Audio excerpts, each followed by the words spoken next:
Assalamualaikum warahmatullahi wabarakatuh. Bismillahirrahmanirrahim.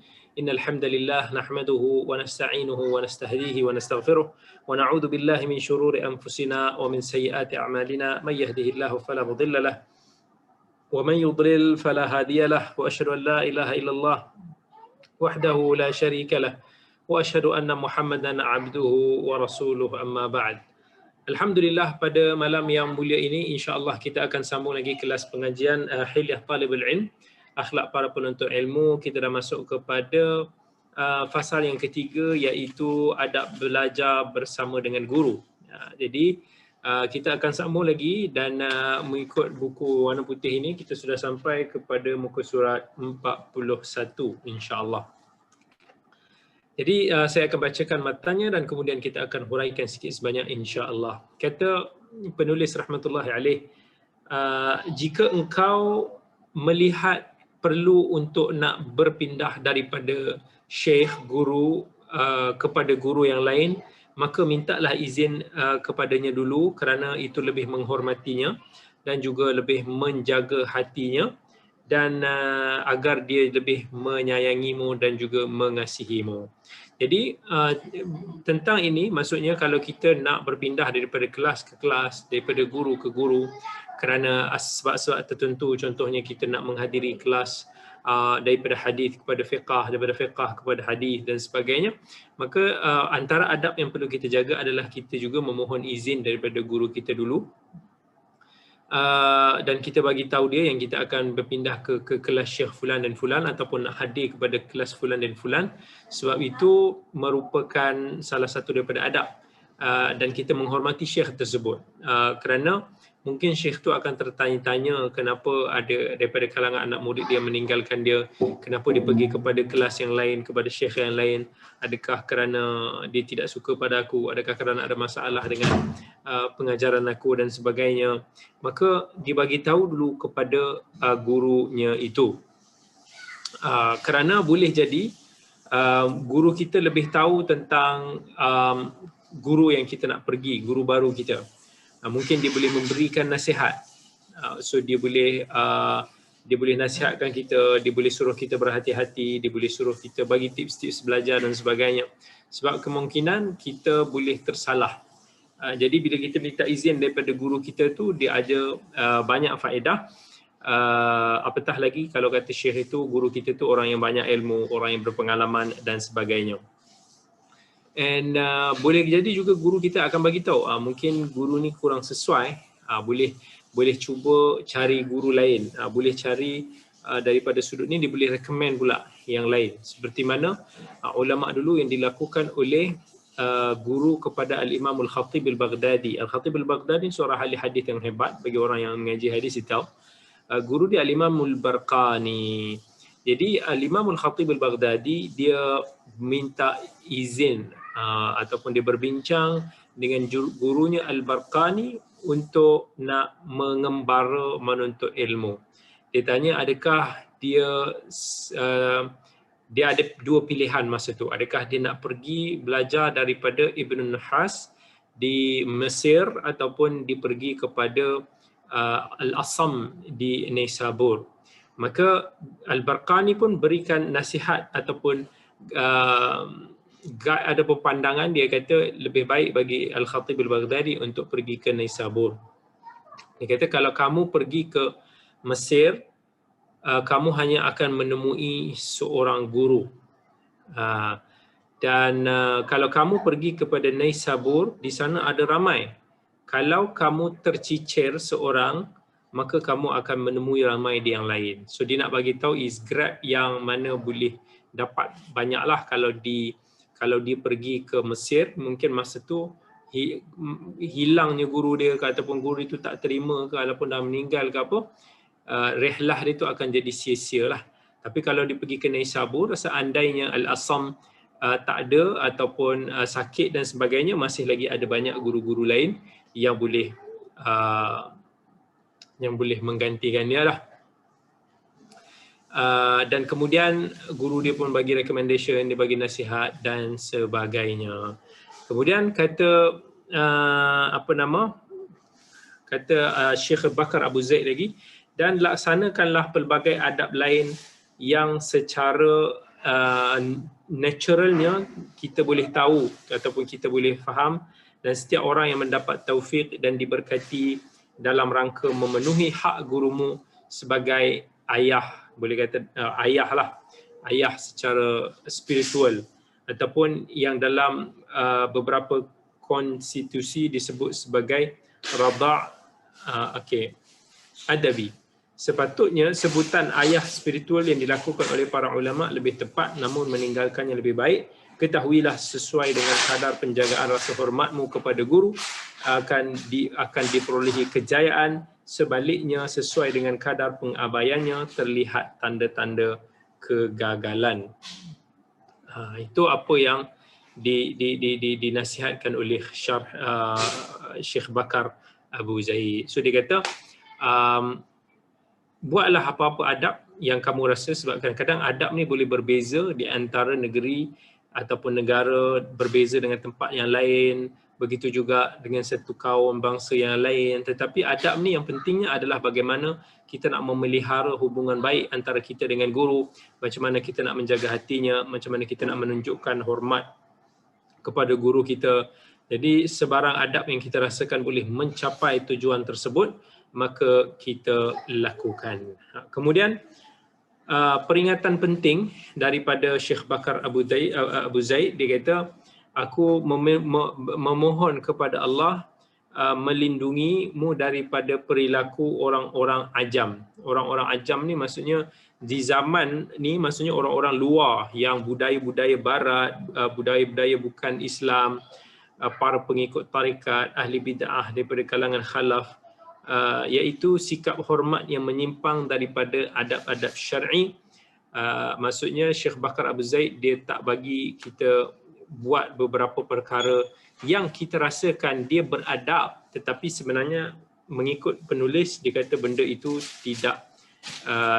tidak menepati syarak lah, seperti mana menjilat tangan, mencium bahu,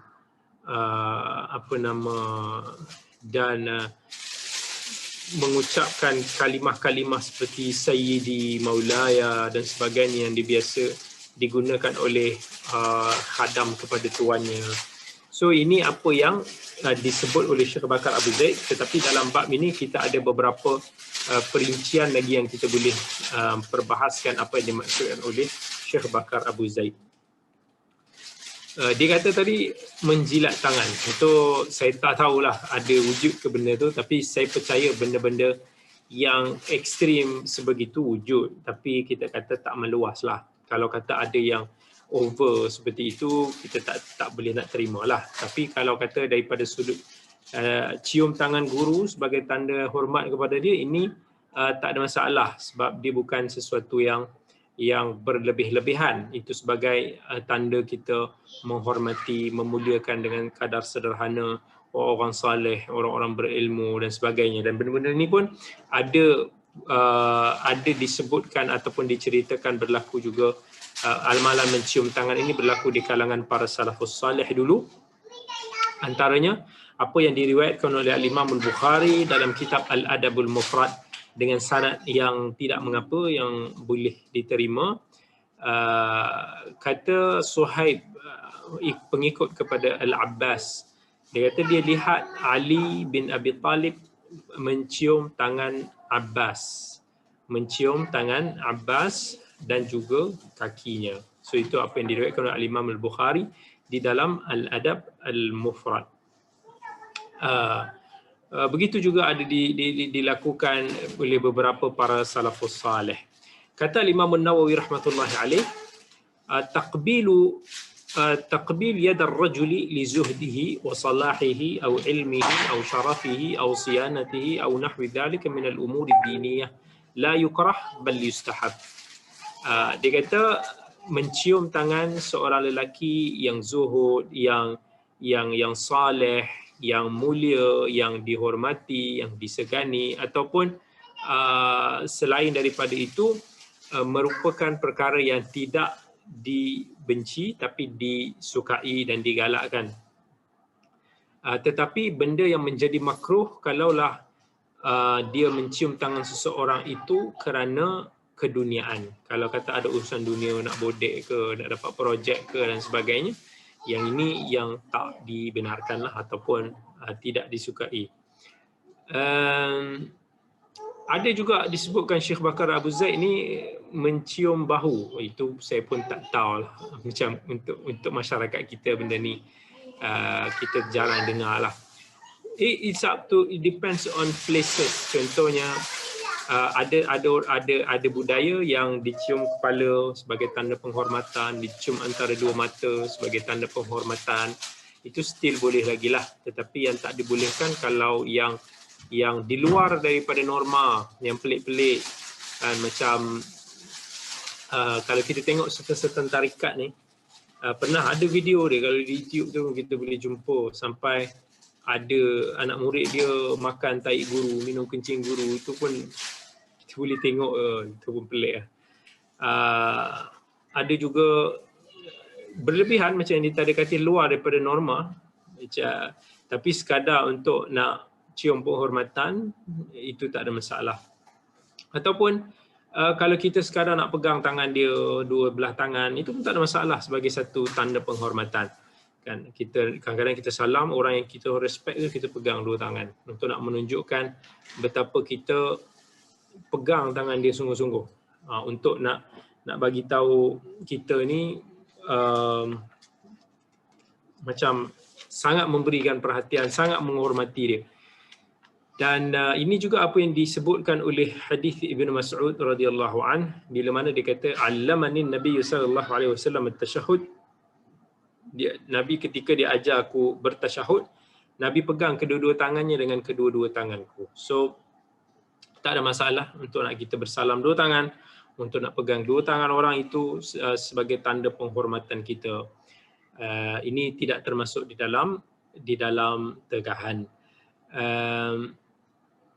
Cuma daripada segi setengah, kalau kata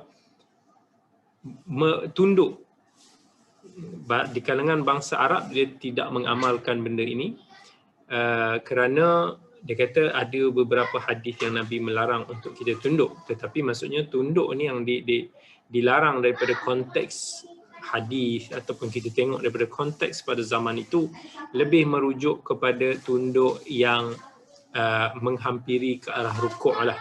Macam mana yang dilakukan oleh orang-orang Jepun. Orang-orang Jepun kalau ditunduk tu over sangat kan, sampai macam rukuk, itu tak boleh lah. Sebab itu khas untuk Allah Subhanahu Wa Taala. Kita rukuk, sujud dan sebagainya itu tidak boleh dilakukan kepada makhluk. Tetapi hanya sekadar untuk nak menunjukkan hormat kita tanpa berlebih-lebihan, menundukkan sedikit kepala, maka itu tak ada masalah daripada sudut tu. Baik, kemudian kata Syekh Bakar Abu Zaid. Okay, kata Syekh Bakar Abu Zaid, gurumu adalah modalmu. Okay, apa kata dia? Modalmu adalah dari gurumu dengan meneladani akhlak baik dan sifat mulianya.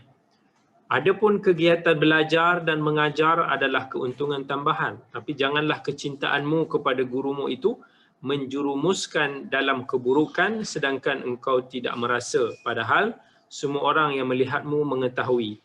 Jangan meniru suara, nada bicara, cara berjalan, gerakan dan penampilan gurumu.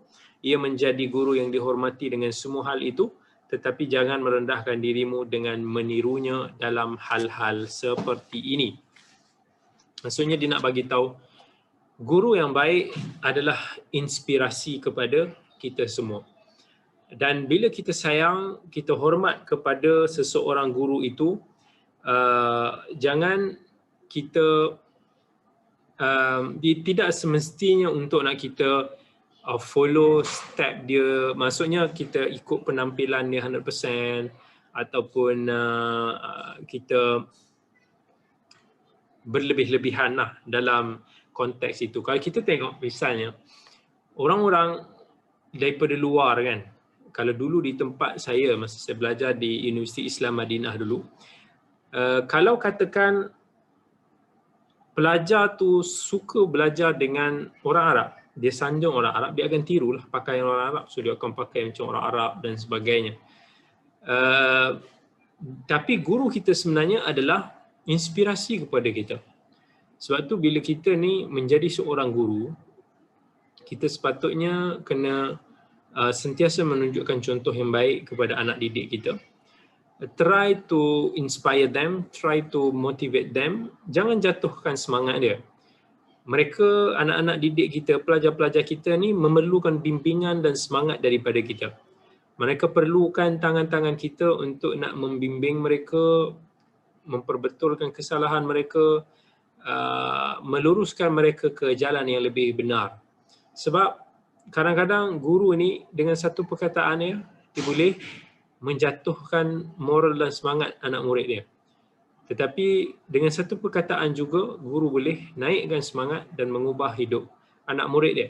Sebab tu kita, bila kita nak belajar, carilah guru yang boleh memberikan inspirasi dan contoh kepada diri kita. Kita perlukan idola, kita perlukan someone untuk kita ikuti, telusuri jejak langkah dia. Dan itu juga apa yang pengalaman hidup saya mengajar ke arah itu juga. Ketika saya masih lagi dalam umur-umur belajar di sekolah rendah, sekolah menengah, sampai ke sebelum saya pergi ke Universiti Islam Madinah, saya tak minat untuk nak sambung dalam pengajian agama.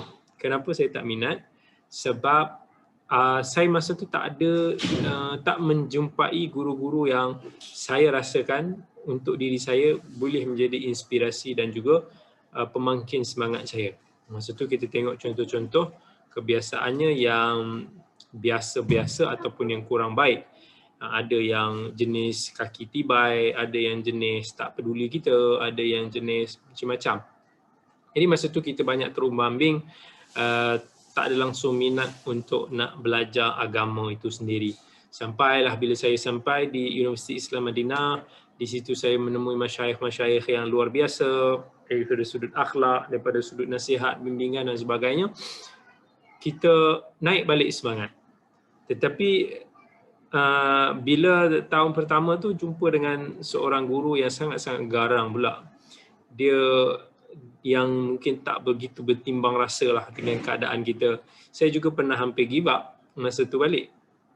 Tapi kemudian betulkan balik niat dan sebagainya. Sampailah saya kemudian pergi ke Riyadh.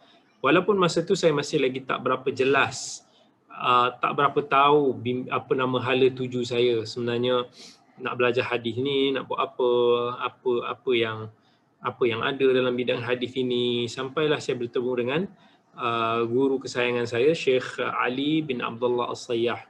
Dia mengajar saya SEM 2 dan 3, subjek Al-Jarh wa Ta'dil, tentang ilmu hadis dan juga tentang pengajian tokoh-tokoh hadis. Di situlah saya dapat banyak bimbingan langsung daripada dia, berikan saya semangat. Dan masa tu saya fikir I want to follow his footstep. I want to be like him. When I became a teacher, pendakwah, pembimbing dan sebagainya, saya try to be like him.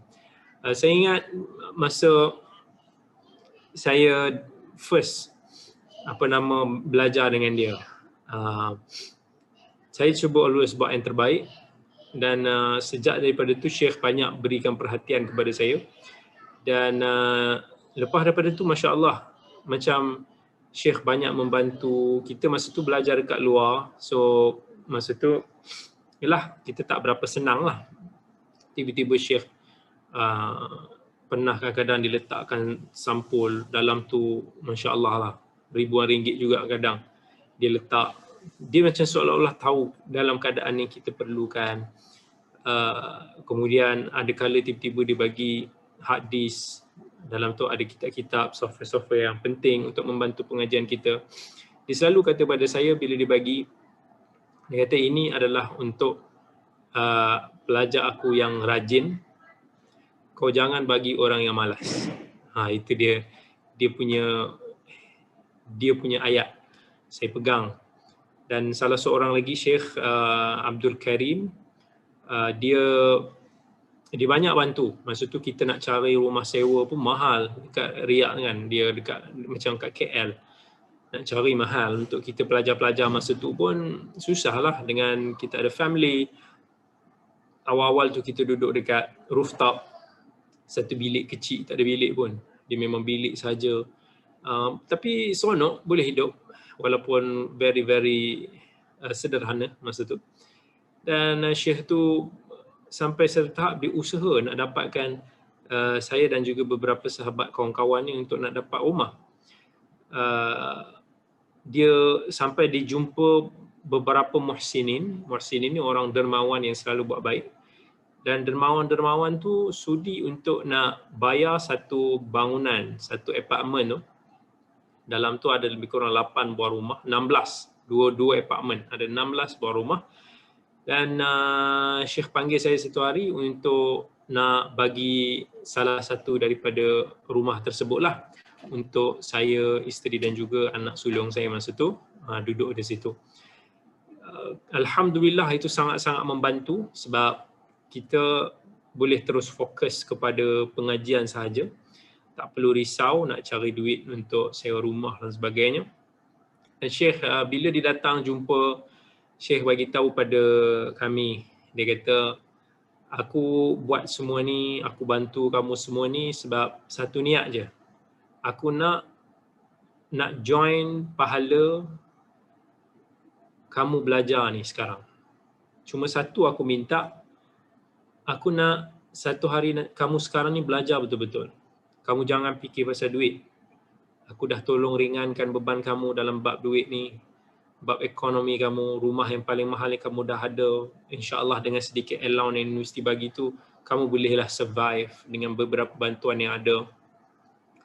Satu nasihat aku, belajar betul-betul. Jangan rewang-rewang buat benda lain. Satu hari nanti balik ke negara kamu, be somebody. Jadilah somebody yang berguna, yang kamu boleh manfaatkan ilmu yang kamu belajar kat sini, aku akan dapat pahala. Itu je aku nak. Aku cuma nak share, nak sedikit daripada pahala-pahala kamu yang aku nak bantu supaya kamu boleh balik, kamu boleh jadi somebody, insyaAllah yang sangat-sangat bermanfaat. And itu ayat-ayat yang daripada guru-guru di sana yang buatkan saya seringkali terfikirlah. Masya Allah, kat sana kita boleh jumpa someone yang very ikhlas, guru-guru yang sangat ikhlas membantu. It's very hard untuk bertemu lagi dengan guru-guru semikian di sini ataupun di mana-mana. Subhanallah. Jadi hubungan saya dengan sebahagian guru-guru di sana pun sangat rapat. Ketika dipindah rumah, dipanggil saya untuk nak tolong sikit sebanyak dekat library dia. Dia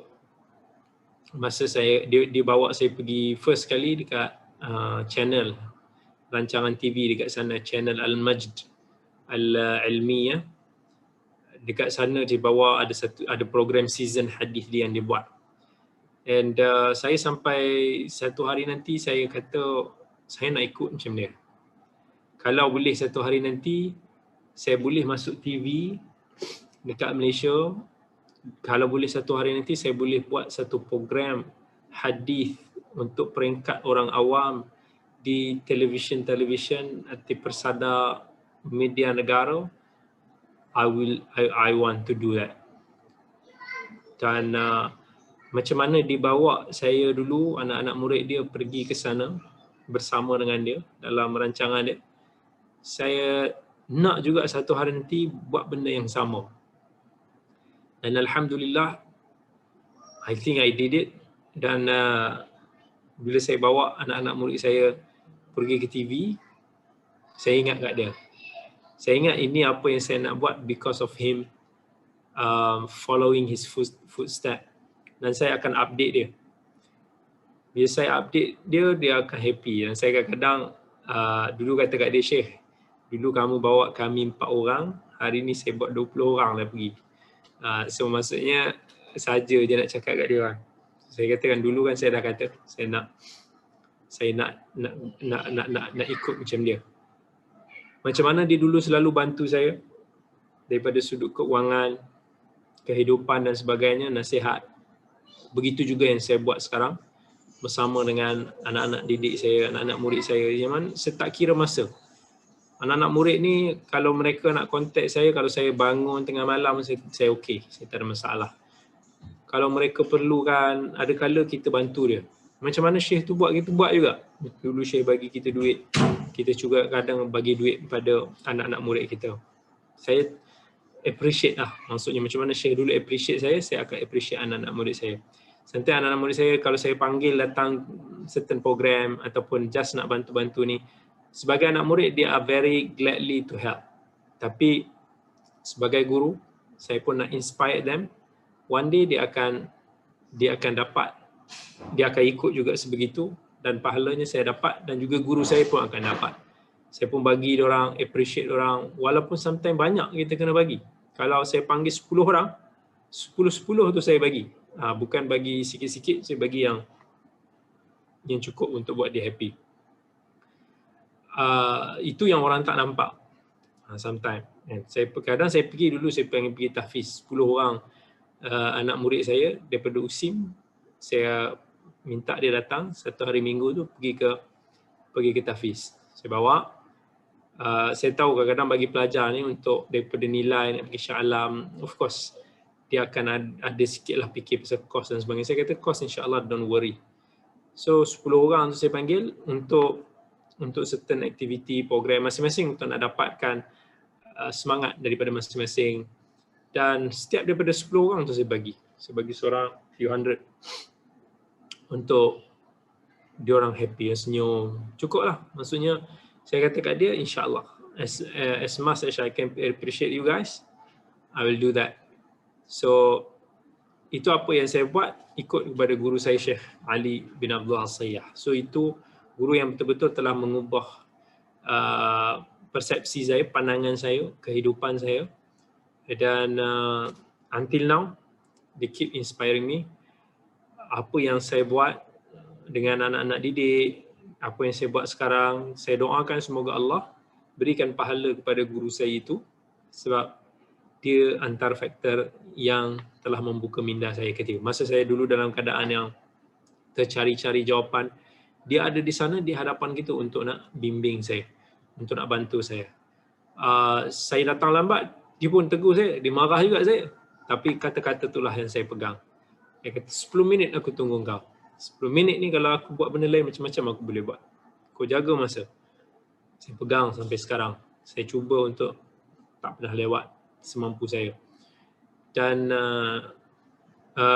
sayangnya saya pada dia, itu juga yang membuatkan saya juga menamakan 2 anak saya sempena kenangan saya bersama dengan beliau. Alhamdulillah, lepas 3 sem di Riyadh, saya memang usaha untuk nak jadikan Syekh Ali Sayyah tu sebagai saya punya supervisor. Walaupun dia punya kuota tu dah penuh dan ramai orang nak dia sebagai supervisor sebab kenal dia punya karakter, attitude yang sangat bagus. Tapi dia berbesar hati untuk nak supervise saya walaupun dia dah kuota dah penuh dan sebagainya. Dan I did my best sampai Syekh kata saya tak pernah penat untuk nak supervise kamu sebab kamu always tahu apa yang perlu dibaiki dan kamu tahu apa yang kamu buat. So dia kata kamu bukan macam sebagian orang, dia nak tunggu aku tegur banyak kali, tegur pun tak ubah. Tapi kamu dah alert daripada first thing dan aku cuma tolong baiki sikit, bimbing sikit-sikit. Alhamdulillah. So anak lelaki pertama saya, which is anak yang kedua, saya bagi nama dia Khattab Sayyah. Sayyah tu sempena nama guru saya Syekh Ali Sayyah. Dan juga anak lelaki kedua saya, which is anak ketiga tu, saya bagi nama Qutuz Mughlatai, which is Mughlatai ni adalah nama projek hadis yang saya buat bersama dengan beliau. So saya abadikan nama anak-anak saya sempena dengan guru itu kerana guru yang menginspirasikan kehidupan kita. So this is what we want to be if we are teachers. Dan insya-Allah macam mana kita dapat guru yang baik, kita juga one day akan menjadi guru yang baik juga pada anak-anak murid kita, insya-Allah. Baik. Kemudian apa lagi sambungannya? Okey. Semangat mengajar guru. Okey. Kata Syekh, semangat mengajar guru ni tergantung sejauh mana murid mendengarkan pelajaran dengan saksama dan juga konsentrasi di dalamnya. Tergantung kepada reaksi indera dia terhadap guru dalam pelajaran. Oleh kerana itu berhati-hatilah jangan sampai engkau menjadi saranan yang menghambat ilmunya dengan malas-malas, lelah, bersandar ataupun kurang konsentrasi. Kata Al-Khatib Al-Baghdadi, haqqul faidati alla tusaqa illa ila mubtaghiha wa la tu'rada illa 'ala ar-raghib fiha. Fa idza ra'a al-muhaddithu ba'd al-futur min al-mustami' falyaskut fa inna ba'd al-udaba'i qala nashatul qa'ili 'ala qadri fahmi al-mustami'. Hak ilmu adalah hendaknya dia tidak diberikan kepada orang yang tak menginginkan.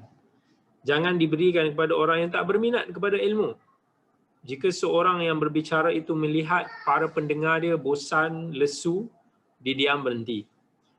Kerana sebahagian daripada pujangga mengatakan semangat pembicara itu tergantung kepada kadar kemampuan para pendengar. Betul. Kemudian dia membawakan riwayat dengan sanad daripada Zaid bin Wahab. Dia berkata, Abdullah berkata, Haddithil qawm ma ramaquka bi absarihim فَإِذَا رَأَيْتَ مِنْهُمْ فَطْرَةً فَانْزَعْ. Berbicaralah kepada orang selama mereka mengarahkan pandangan mata mereka kepadamu. Jika engkau lihat mereka lesu, maka berhentilah. So begitulah apa kalau kita tengok apa saran Syekh, maksudnya bila kita belajar, maka tunjukkan semangat kita kepada guru kita masa kita belajar. Sebab bila kita bersemangat, guru kita akan bersemangat. Kalau dalam kelas tu guru kita tanya, semua diam, tak ada siapa nak jawab. Guru kita minta participate, tak ada siapa nak participate. Minta angkat tangan, tak ada siapa nak angkat tangan. Guru tu macam cakap seorang-seorang. Kan? Tapi tak apalah kalau macam kita belajar online ni, kita dah biasa. So okay lah. Dan kalau saya cakap pun macam seorang-seorang yang depan ni, tak apalah juga. Dah biasa. Tapi kalau kelas online yang khas kan, macam di sekolah-sekolah, dia ada kuis, dia ada sesi soal jawab, dia perlukan penyertaan daripada anak murid dia untuk nak bertanya, ni ada tak, ni buat apa, ni ada tak. Itu kita kena jaga dan kita kena tunjukkan interest kita kepada guru kita. Macam saya kata pada siri yang lepas, saya kalau kata mengantuk sekalipun dalam kelas tu, cuba jangan tunjukkan yang kita mengantuk.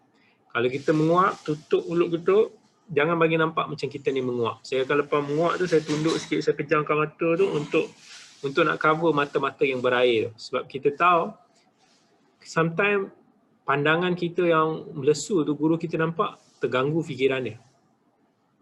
Some guru, dia very terkesan dengan suasana dia mengajar. Contohnya, kalau dalam kelas tu banyak budak berlari bising, sang guru ni tak suka. Sebab dia rasa tak boleh fokus. Dia rasa dia tak dapat nak dapat mood mengajar tu. Dan sebab tu, some ibu bapa dia tak concern bab ni. Dia ingat biasalah budak-budak bising lari sana sini. Tapi benda tu sometimes boleh mengganggu. It depends on guru yang mengajar tu. Dan kata Syekh lagi, kita nak belajar ni bagi kepada yang berminat je. Yang tak minat, tak join pun tak apa. Sebab bilangan kualiti daripada ilmu itu tidak terletak pada berapa pelajar yang follow kita. It doesn't matter yang viewers kita ni ribu-ribu ke, berapa puluh ke, 2-3 orang ke, it's okay. Sebab kualiti dan barakah itu bukan terletak pada jumlah. Tetapi This meeting is being recorded. Terletak pada keikhlasan kita. Terletak pada barakah yang Allah nak berikan kepada kita. Sebab tu kalau kita tengok dalam sirah Nabi sallallahu alaihi wasallam, siapa yang terlibat dalam bai'ah Aqabah yang pertama? adalah daripada 6 orang. 6 orang yang Nabi terjumpa di Mina, dan di sanalah mereka berjanji setia kepada Nabi SAW masuk Islam. Daripada 6 orang ini, setahun, 2 tahun selepas itu melihat dakwah Islamiyah berkembang berleluasa dekat Madinah. Barakah daripada 6 orang ini. Tetapi Allah berikan kebaikan yang tidak diketahui selepas itu. Semua orang, hampir lebih 1,000 orang di Madinah memeluk Islam hasil daripada 6 orang ini. Saya ingat guru saya kata masa kami dulu datang kelas. Dulu kan kalau kata macam 10 malam terakhir Ramadan, kebanyakan pelajar dah cabut dah. Dia dah tak datang kelas dah, nak pergi i'tikaf. Tapi mesti ada 2-3 orang ni, selagi Syekh tak off kelas, dia akan datang. Dan Syekh dia tak akan cakap tak ada kelas. Sebab kalau ikut jadual, that's it. So sama ada orang tu pandai-pandai ataupun secara budayanya begitu, tapi Syekh tak akan cakap tak apalah kita batalkan kelas. No. Ada 2-3 orang tu Syekh akan datang mengajar. Saya pula akan pastikan 2-3 orang ni dulu. Kalau kata semua ponteng sekalipun, saya akan tanya 2-3 orang ni. Kamu datang tak? Kalau mereka datang, saya datang. Sebab kami pernah datang 3-4 orang ni je. Tapi Syekh datang, 4 orang ni Syekh datang mengajar. Macam biasa. Sambung silibus, tak ada apa. Dan Syekh beritahu, kelas aku walaupun 3 orang, aku akan jalan. Dan this is the quality yang dia nak. So this 3 orang yang betul-betul mulazamah, yang konsisten, yang willing to sacrifice untuk tidak mengikut arus semata-mata untuk nak menuntut ilmu. So yang ini yang kita kena usahakan untuk dapat. Untuk dapat. InsyaAllah saya save live ni di IG untuk siapa-siapa yang nak sambung tengok balik esok. Ada yang tanya, kalau kamera off macam mana Ustaz? Okay, it depends. Kalau kelas macam kita, kelas awam, public macam ni, insyaAllah tak ada isu, tak ada masalah. Sebab ini public lecture, kemudian kita concern lah kan, mungkin suasana dekat rumah, bagi jemaah-jemaah yang kebanyakannya wanita, ada situasinya di rumah, mungkin ada family dan sebagainya, it's okay. Sebab kelas kuliah-kuliah umum macam ni, kita tak expect participation. Tapi kalau kata kelas formal macam di universiti, di sekolah, yang itu kita kena concern lah. Adab kita adalah kita buka kamera macam mana kita berada di kelas, supaya guru tahu kita ada, tak ada sana, bagi tumpuan, dia boleh tanya, participation dan sebagainya. Jadi onkan kamera untuk kelas-kelas demikian, kelas-kelas umum macam kita sekarang ni, no problem, saya okey sebab saya tak ada nak tanya pun siapa-siapa. Kalau saya tanya pun mungkin tak ada yang nak jawab kan, so better tak tanya. Okay, so itu apa yang dikatakan Syekh, ajarkan kepada orang yang betul-betul minat, orang yang memang nak belajar. So orang yang tak minat nak belajar ni macam orang yang kita nak bercinta tapi tepuk sebelah tangan, tak jadilah. So sebab tu kalau tengok syarat-syarat orang dulu mengaji ketat kan. Kalau nak belajar tu kena diuji dulu kesabaran dia. Tapi benda tu masih lagi wujud. Saya ada masa dekat Madinah. Masa dekat Madinah tu ada seorang kawan saya, dia nak belajar, dia nak ambil sanad qiraat 10. Dia nak pergi, dia cerita masjid orang tu tak jauh daripada Masjid Nabawi. Tapi dia setiap kali lepas asar sampai maghrib dia akan ada dekat situ untuk nak check anak-anak murid dia baca. Kalau habis baru dapat sanad. Dia nak datang dan dia nak baca kat Syekh tu, dia kata dia nak belajar, Syekh tu tak peduli kat dia. Tak pandang pun. Tak terimalah dia jadi anak murid dia. Tapi ada kawan dia yang dalam circle tu dah already in there. Dia bagi tahu nasihat pada kawan saya. Dia kata sabar je. Kau datang dalam masa tak ingat 2 minggu ke sebulan je tu, kau datang hari-hari, tunjuk muka kau je kat sini lepas asar. Nanti insya-Allah guru tu akan terima. So memang dia datang hari-hari, saya tak ingat, almost sebulan kot. Bila Syekh tu nampak muka dia selalu kan, mula-mula dia memang tak nak terima. Lepas tu dia pun panggil, Ta'al. So apa yang kau nak? So kawan saya tu pun cerita dan dia pun terimalah. So dia nak tengok, kalau dia boleh konsisten datang, every single day, almost 1 month, tunjukkan dia minat belajar dan dia bersungguh. Tanpa dia boleh baca dekat guru tu pun dia datang every day, maka insya-Allah dia boleh konsisten datang every day. Saya tak mahu orang yang semangat je datang, itu kebanyakan yang ada pada orang Melayu kita. Mula-mula semangat, lepas tu pudar dan slow down. Lepas tu ma'assalamah. Itu pernah saya perhatilah masa awal-awal dulu ada satu kuliah dekat belakang Masjid Madinah. Lepas asar tu Syekh Ruhaili dia buat syarah kepada kitab Manarus Sabil, fiqh dalam mazhabul Hanbali. Mula-mula tu adalah beberapa pelajar Malaysia join, ramailah yang datang. 2 minggu kemudian berkurangan orang, minggu lagi satu semakin kurang orang, kemudian tinggal 3 orang, kemudian makin berkurangan sampai habis. Itu memang kita boleh tengok. So nak belajar ni perlukan kesabaran. Bila kita nak knowledge, kita fokus on knowledge. Jangan fikir daripada sudut populariti guru, jangan fikir daripada sudut kepetahan guru, sama ada guru tu pandai cakap atau tak pandai cakap dan sebagainya. What we want is the quality of knowledge yang dia nak sampaikan kepada kita. Ada orang dia depend on popularity. Kalau popular dia datang main, dia baca, walaupun mungkin input ilmunya tidak banyak. So this is something yang we have to betulkan. Ada yang tanya di IG ni, Ustaz, kadang-kadang perempuan agak malu untuk nak buka camp sebab dalam tu ada lelaki juga. Kalau buka camp maybe seorang dua je. So apa pendapat doktor? In the same time pensyarah tak mention untuk buka camp. So ini means mungkin ni pelajar universiti lah. So dalam pelajar universiti, adab yang utama sebenarnya kita buka kamera. Walaupun pelajar mungkin sangat-sangat ramai, 100 orang, maybe some classes 200 people, lecturer maybe won't notice that pun. Tetapi kita tengok, maksudnya kalau ramai orang tutup kamera macam kita, lecturer tu, saya tahu banyak kawan-kawan lecturer dia tak biasa macam saya ataupun yang dah biasa untuk berkuliah umum online ni, yang macam cakap seorang-seorang depan kamera ni kan. Dia tak biasa. So dia dah biasa dengan suasana classes, formal classes.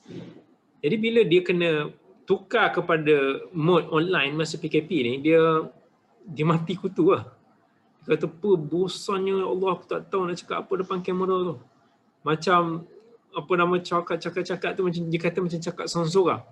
Saya kata best lah kot cakap seorang-seorang. Dia kata dia tak boleh lah. Lagi bila dia tengok kan pelajar dia tak ada respon, tak ada ni, macam dia kata, ya Allah, aku ni betul ke aku cakap? Dia sebab dia tak biasa bercakap depan kamera macam tu kan. Kita kalau macam saya ni, kadang bila kena masuk program TV, itulah program TV itu yang kita kena buat, cakap depan kamera tu, apa cakap kena buat-buat pula tu macam ada orang kat depan. Kena konon-konon ada audience. Dan cakap. So banyak, sebab tu banyak orang yang tak biasa dia akan kekok lah depan kamera. Dia mati kutu nak cakap apa kan. Dia perlukan ada audience. So itu the best macam tu. Tapi kalau kata boleh tanya guru, sebenarnya the best is tanya lecturer tu, minta izin kat dia dulu. Kalau kata Ustaz ataupun doktor, kalau saya tak buka kamera, is it disturbing you, mungkin annoying you? Kalau dia kata tak apa, insyaAllah okey je, still fine lah. Kalau dia concern, then you have to do lah. So the best is minta izin apa-apa pun, itu yang lebih baik. Kemudian kata Syekh Bakar Abu Zaid lagi, menulis ucapan guru.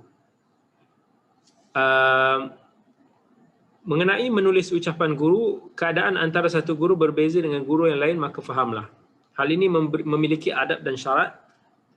Adapun adabnya adalah ku beritahu gurumu bahawa engkau akan menulis atau telah menulis ucapan yang telah kau dengarkan sebagai bahan pelajaran. Adapun syaratnya hendaklah kau sebutkan bahawa engkau menulisnya dengan mendengarkan pelajarannya. Okey. Bila kita dengar ataupun pengajaran daripada guru kita, sebaiknya kita usahakan untuk nak grab the info. Kita boleh tulis, kita boleh record. Dan pelajar ni bila menulis, ada yang cepat dan ada yang slow. Ada yang langsung tak nak tulis pun. And bila kita tulis, apa faedah dia? Kita akan rakamkan ilmu, momen yang kita nak abadikan. Benda tu mungkin kita rasa simple, but it will help one day, sebab bila kita belajar, kita rasa kita ingat apa yang diajarkan. Bagi yang tanya apa kitab yang saya belajar, ini maksudnya kita hari Jumaat malam, insya-Allah setiap malam hari Jumaat malam tu kita belajar kitab Hilyah Talib Al-Ilm, adab menuntut ilmu. Jadi bila kita tulis, kita ingat kita hafal, kita boleh memorize it. But actually sebenarnya we understand it. Kita tak mampu ingat semua yang diucapkan. Kata Sa'id bin Jubair, dulu masa aku belajar dengan Ibn Abbas, aku tulis, kalau dah penuh aku punya nota, aku akan tulis di tapak tangan aku. Kalau penuh tapak tangan aku, akan tulis dekat baju aku, sampai dekat selipar aku tulis. Nak kata, sangat passion untuk nak merakamkan ilmu yang mereka timba. This is what I do as well. Masa saya belajar dulu, saya akan banyak menulis. Nanti saya boleh tunjuklah nota yang saya tulis di Universiti Madinah tu sampai sekarang. Tulisan tangan tu ada lebih kurang tebal ni. Saya punya tulisan tu masih lagi menjadi nota lah kepada banyak pelajar Universiti Islam Madinah sampai sekarang. Saya tak ambil sikap macam sebahagian daripada para pelajar, especially pelajar Malaysia. Dia kata, buat apa tulis? Nanti ada kawan kita tulis, kita copy lah. Berapa penat je nak menulis. Actually, kita bukan tulis tu untuk nak buat benda tu jadi nota. Kita bukan nak jadikan tulisan kita tu sebagai nota untuk kita pass the exam dan sebagainya. It's not the real purpose. Tapi actually we are building our character supaya karakter penuntut ilmu kita yang bersungguh belajar, kita always tulis dan rakam, itu akan kekal berterusan even after we are graduated. Dan that karakter yang still kekal dengan diri saya. Sampai sekarang saya rajin menulis. Kan, menulis, ada masa menulis, ada macam-macam yang kita tuliskan. Dan that karakter juga yang membawa kita untuk always tunjukkan kesungguhan dalam kita melakukan sesuatu. So until now, because of like training myself, masa kita belajar dulu untuk tulis, untuk nak keep everything recorded and so sampai sekarang, when I do something, I will do it very, kata, as best as I can lah. So itu ibrah ataupun hikmah daripada kita menulis. Zaman sekarang we have recording. Sama ada kita, it depends, sama ada orang yang suka membaca, yang depend on visual punya learning, dia mungkin akan lebih suka menulis dan membaca balik tulisan dia. Some orang more to auditory, yang depend on listening, so dia boleh rakam, dan daripada rakam tu dia boleh what we call, dengar balik, dan itu lebih mungkin berkesan kepada dia buat. The most important is how quality the class yang kita pelajari saban hari tu. We want to grab, kita tak mau dia berlepas begitu sahaja, sebab this same as macam iklan lah. Orang yang buat marketing, dia kalau kata audience dia 100 orang yang dimarketkan, dia maybe only expect 5% from that yang akan beli barang dia. So kalau dia buat marketing pada 100,000 orang, dia sebenarnya hanya expect dalam 5,000 orang yang boleh beli barang dia. Sama macam kita belajar, bila kita belajar, don't expect everything yang kita dengar itu semua akan masuk dalam sanubari kita, masuk dalam minda kita, kefahaman kita. No. It's only kita maybe dapat grab, faham oleh sekitar berapa persen je. Sebab tu kita kalau boleh nak maksimumkan, kita nak make it stronger, apa yang kita belajar tu, kita lebih faham, lebih ingat, lebih meresap dalam diri kita supaya kita boleh apply daripada sudut knowledge, apply daripada sudut amalan, and so on. So ini apa yang kita concern bila mana kita menulis. But of course bila kita tulis ni, kelemahan dia adalah kadar tulisan kita ni adakah secepat apa yang guru itu ucapkan. How kita nak synchronise-kan kita menulis dengan kita punya listening to the sheikh. Dua-dua ni guna otak. Satu otak nak menulis, satu otak nak digest, nak faham apa yang guru kita cakap. If the same language is maybe easier, but if it's different language, it probably will be more challenging. So, guru saya dulu ajar kat saya, dia kata, cuba belajar untuk tulis cepat. Try to keep up your otak dengan apa yang Syekh tulis dan latih diri kamu untuk tulis dengan cepat juga.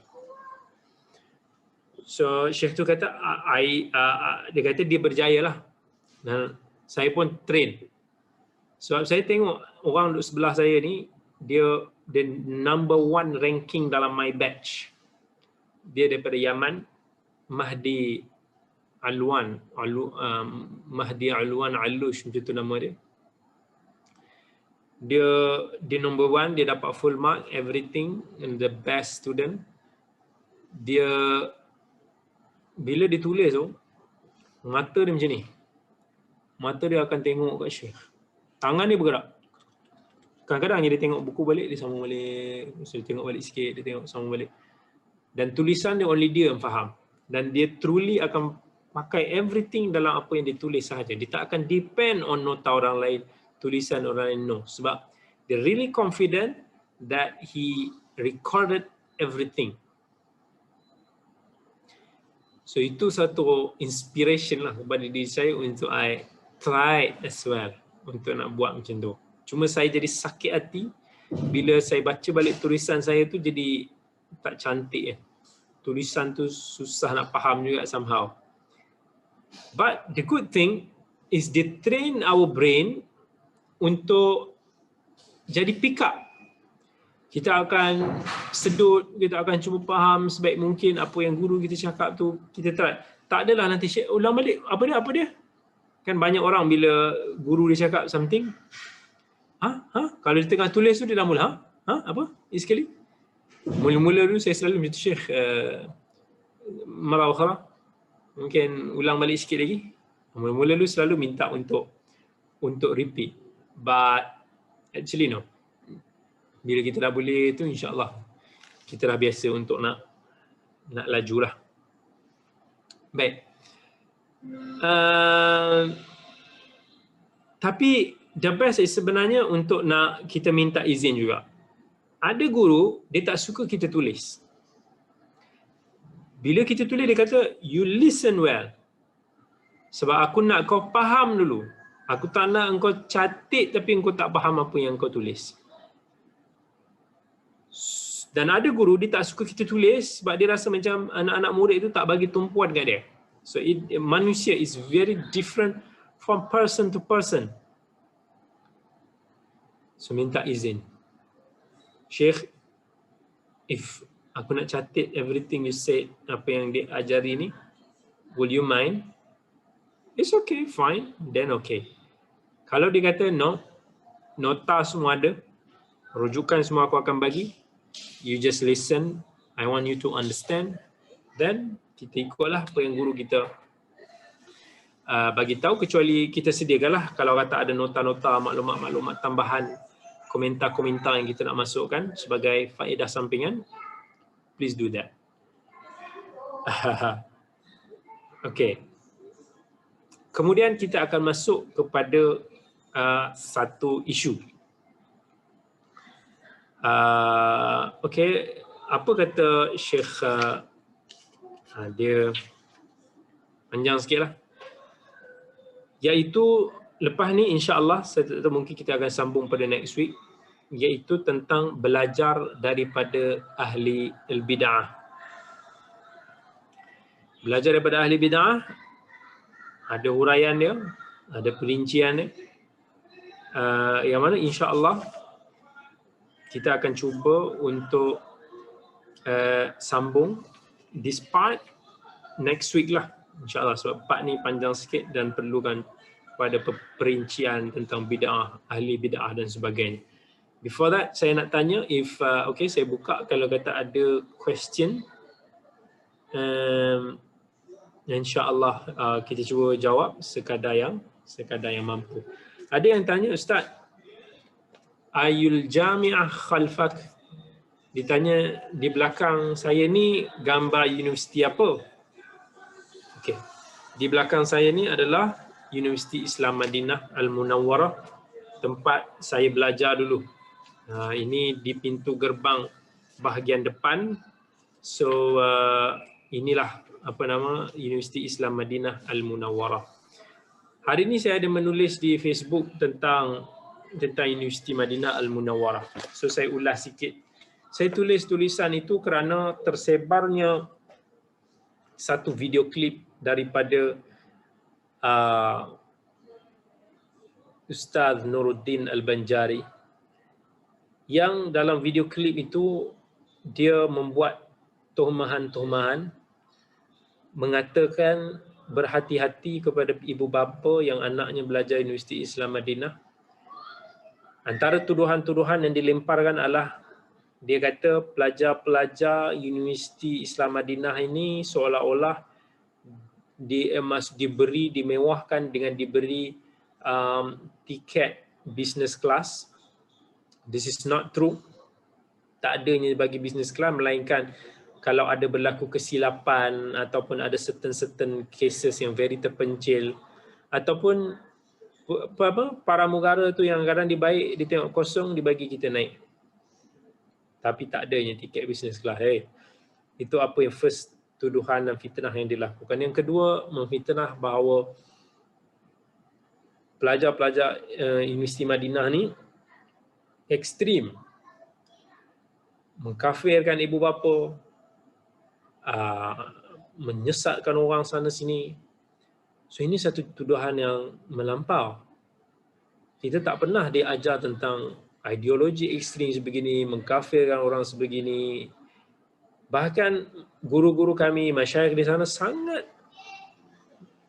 bagi tahu kepada kami, maksudnya menolak ideologi khawarij dan sebagainya yang mudah mengkafirkan orang dan sebagainya.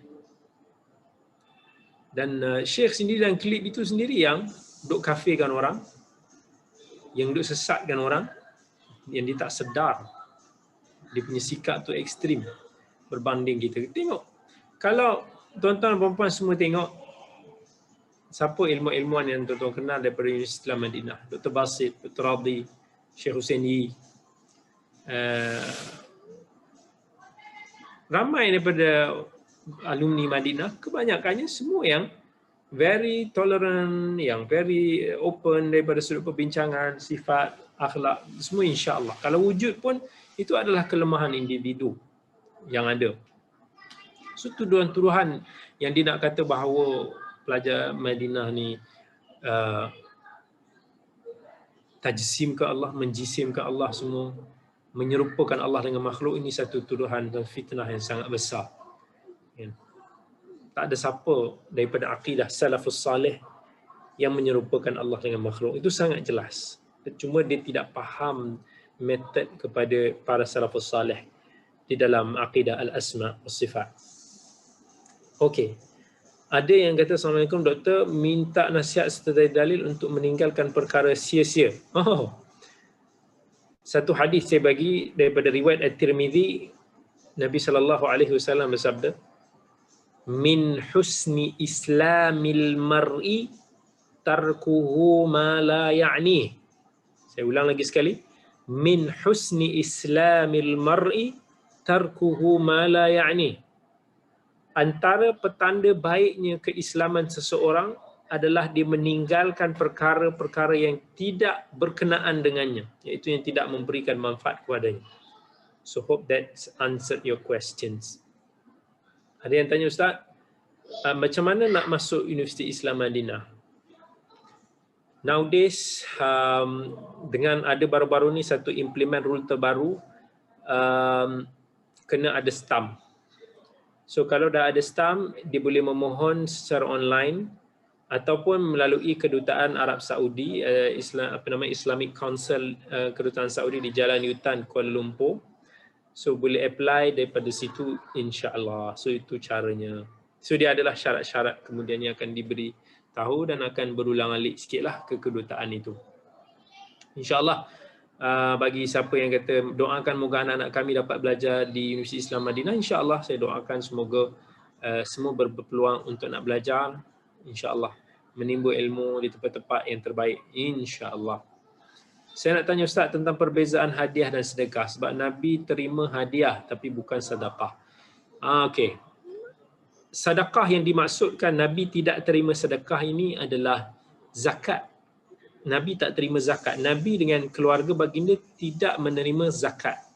Sedekah ni kalau digunakan dalam hadis, dia kena tengok konteks. Ada kala dia membawa maksud zakat, sebab sedekah ni pemberian, tapi dia ada sedekah yang wajib, zakat wajib. Dia ada sedekah yang sunat tatawwu', iaitu sedekah pemberian yang biasa. Cuma istilah sedekah ni, kalau kata sedekah biasa, digunakan more to sedekah pada orang yang lebih susah. Hadiah is beyond that. Dia sama, pahala sama macam sedekah. But hadiah ni kita boleh bagi. Maksudnya pemberian ni, it not necessary kita beri kepada orang susah. Kita boleh bagi pada orang kaya sebagai hadiah silaturahim, sebagai hadiah ingatan, sebagai hadiah penghargaan, sebagai hadiah kasih sayang. Pemberian, itu semua pemberian. Tetapi dalam urufnya dia dah difahami, pemberian kepada orang-orang susah yang memerlukan dikenali sebagai sedekah. Tapi pemberian macam saya beritahu, dia tidak terhad kepada orang-orang susah sahaja. Dia boleh jadi kepada everybody. Ada yang tanya, Assalamualaikum Ustaz, Doktor, sekiranya Doktor boleh advise kami semua untuk tangani stres untuk coming lockdown ni. Some people will be stressed sebab banyak urusan terganggu, especially yang bergantung kepada sumber perniagaan, pendapatan harian. There will be the most affected people bila kena full lockdown. First kali bila kita dengar benda-benda yang menguji kita sebegini, kita ucapkan Alhamdulillah ala kulli hal. Segala puji bagi Allah atas segala sesuatu urusan. Itu Nabi SAW ajar kepada kita. Seandainya kita melihat benda-benda yang kurang berkenan, maka kita ucapkan Alhamdulillah ala kulli hal. Dan sekiranya kita melihat perkara-perkara yang berkenan, yang kita okey, suka, ucapkanlah Alhamdulillah bini'matihi tatimmus salihat. So orang yang beriman ni, whatever happen, dia sentiasa gantungkan hati kesyukuran kepada Allah Subhanahu Wa Taala. Kita doakan semoga Allah takdirkan apa yang baik-baik pada diri kita, gantikan kehilangan kita, gantikan apa musibah yang kita dapat ni dengan something yang better dan juga ganjaran yang besar, insya-Allah. Bagi masalah ni, even di MKN, di mana-mana pun ada dua mazhab. Satu mazhab ekonomi, satu mazhab kesihatan. Ramai yang pro kepada mazhab kesihatan, dia kata lockdown, total lockdown, total lockdown. Ya, kalau mungkin dia orang tengok daripada sudut kesihatan, kes-kes yang meningkat, mungkin ramai yang akan prefer untuk buat total lockdown. Tapi kalau dia tengok daripada sudut impact umum, macam PKP yang first pun, kerajaan kehilangan 2.4 bilion satu hari dalam tempoh lockdown. Cuba bayangkan lockdown tu, saya tak ingat sebulan ke 2 bulan masa dibuat dulu, berapa banyak yang government dah hilang. Mungkin mazhab kesihatan yang kata it's okay, duit boleh dicari tapi nyawa tak boleh dicari. Betul, nyawa memang tak boleh diganti. Tetapi bukan mudah kalau kita sebagai government untuk nak buat satu keputusan. Impact yang begitu besar bila dibuat lockdown, sejuta pekerjaan terjejas, berpuluh ribu syarikat mungkin akan gulung tikar, berapa ramai yang akan mengeluh dan sebagainya. Ini benda-benda yang perlu diberikan perhatian. Berapa banyak result negara? Adakah kita akan bergantung berhutang lagi kepada luar negara? It's very terrible situation.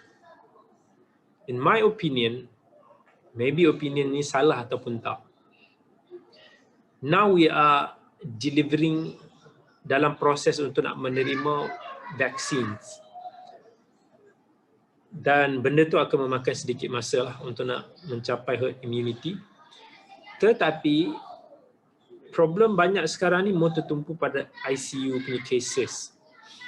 If government could focus on ICU punya cases, ventilator, alat-alat apa-apa yang membantu daripada sudut di ICU, peralatan, katil, tempat dan sebagainya, probably can use the money more into that.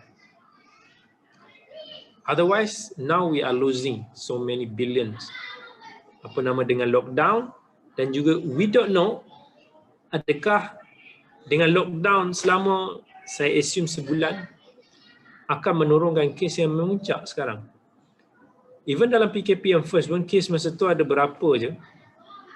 Ambil masa begitu untuk nak turunkan cases. Now, it's same thing. Adakah kita boleh menurunkan secara signifikan? Dan adakah akan berterusan begini? It's not, we will ruin our country kalau bergantung only semata-mata to lockdown. Dan so focus on how to manage tu, saya rasa perlu saya pun tak tahu kenapa masih lockdown kan. Yeah. So sebagai orang beriman, Nabi SAW nasihat kepada kita, ajaban li amril mu'min. Alangkah pelik dan ajaibnya urusan orang yang beriman. Bila dia melihat semua perkara itu baik bagi dirinya. In asabathu sarra'un syakar fakana khairan lah. Kalau dia melihat perkara yang baik, dia bersyukur dan itu baik baginya. Wa in asabathu darra'un sabar fakana khairul lah. Kalau dia melihat benda yang buruk, dia bersabar dan itu juga baik baginya. So Nabi bagi tahu orang yang beriman ni, either dia bersabar ataupun dia bersyukur. Itu adalah senjata bagi orang yang beriman. Dan kita boleh doa, hanya boleh berdoa kepada Allah. Of course, banyak yang akan terganggu, banyak yang akan tergendala, banyak perancangan-perancangan kita yang akan tergendala. But hanya kepada Allah kita berharap. And kita saling membantu dalam keadaan sebegini. Kalau kita nampak kita ada sahabat-sahabat kita ada sedikit lebih yang kita mampu bantu. Sebab di sana kita tak tahu berapa ramai yang terjejas dengan lockdown yang bakal terjadi. Moga Allah semua pelihara kita, insya-Allah. Jadi sekadar itu sahaja untuk minggu ini. Kita sambung lagi pada minggu yang akan datang. Untuk pengajian kitab Hilyah Talibul Ilm setiap hari Jumaat insya-Allah pada pukul 9.15. Jangan lewat. dan untuk pengajian kelas sejarah sirah para nabi hari Rabu 9.15 malam juga. Jadi kita bertemu insya-Allah pada minggu hadapan. Assalamualaikum warahmatullahi wabarakatuh. Terima kasih banyak-banyak semua.